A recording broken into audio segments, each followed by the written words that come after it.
আসুন আসুন মুনিবর, আপনার পবিত্র পায়ে দিলে হবে আমার আশ্রয় এত পবিত্রময়। তা আসুন আসন গ্রহণ করুন। শুনুন রাজা, আজ আমি তোমার রাজ্যের মনে আসন গ্রহণ করতে আসিনি। আমি এসেছি একাধিক পালন করে তোমার রাজপ্রাসাদে পালন করার উদ্দেশ্যে। তাই তোমাকে খাবার পরিবেশন করো রাজন। তাই হবে মুনিবর, তাই হবে। আজ আমি আপনার খাবার আয়োজন করছি মুনিবর, আপনি আসুন আসন গ্রহণ করুন। শুনুন রাজা, আজ আমি সূর্য থেকে স্নান করে সেই ভগবানের চরণ দর্শন করে আমি তোমার দরবারে ফিরে আসবো। ততক্ষণ তুমি আমার জন্য অপেক্ষা করো রাজন। আমি না আসা পর্যন্ত তুমি পালন করবে না রাজন। তাই হবে মুনিবর, তাই হবে। আপনার অপেক্ষা আমি বসে রইলাম মুনিবর, আপনার অপেক্ষা আমি বসে রইলাম মুনিবর। এদিকে তাহলে দিদি বেরিয়ে যাচ্ছে, দিদি আসবে, কিন্তু এখন মুনিবর অযোধ্যার রাজপ্রাসাদে ফিরিলেন না। এ কি হবে আজ আমার? দাদি দিদি বেরিয়ে যাচ্ছে, কিন্তু এখন মুনিবর অযোধ্যার রাজপ্রাসাদে ফিরিলেন না। তবে আমি কেমন করে পালন করবো? আর এই দাদি দিদি দিয়ে পালন না করি তাহলে পৃথিবীর মহাপাপী হয়ে যাব। তাই ভগবান শ্রীকৃষ্ণের চরণ বন্দনা করে আমি ভগবানের চরণ আমি তো পান করবো, তাতে আমার দাদু তিনি পালন করা হয়ে যাবে। এই কৃষ্ণ করুণা সিন্ধু জগৎপতি দীনবন্ধু গোপেশ গোবিন্দকান্ত রাধাকান্ত নমস্তুতে। একই রাজন, একই করছো তুমি? তুমি আমাকে ফিরে আসতে না দিয়ে পালন করছো কেন? এ মুনিবর, এ ছাড়া আমার কাছে কোনো উপায় ছিল না মুনিবর।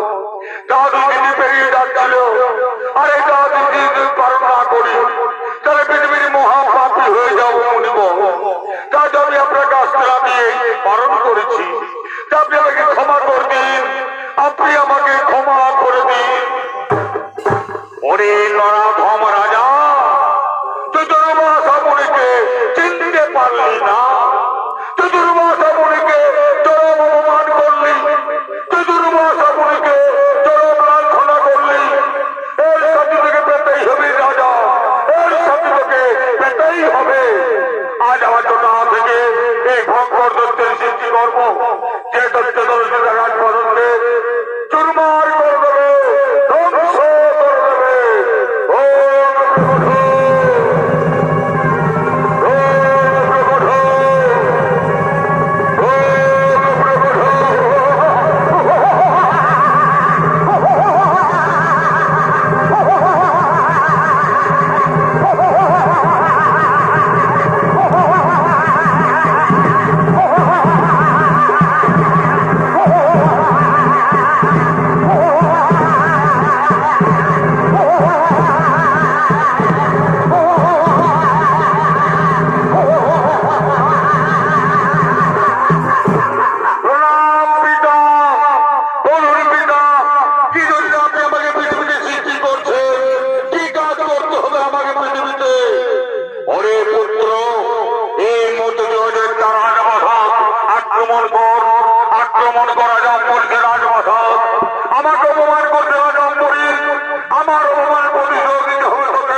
অন্তর্যামী নারায়ণ, আপনি মহামণি দরবার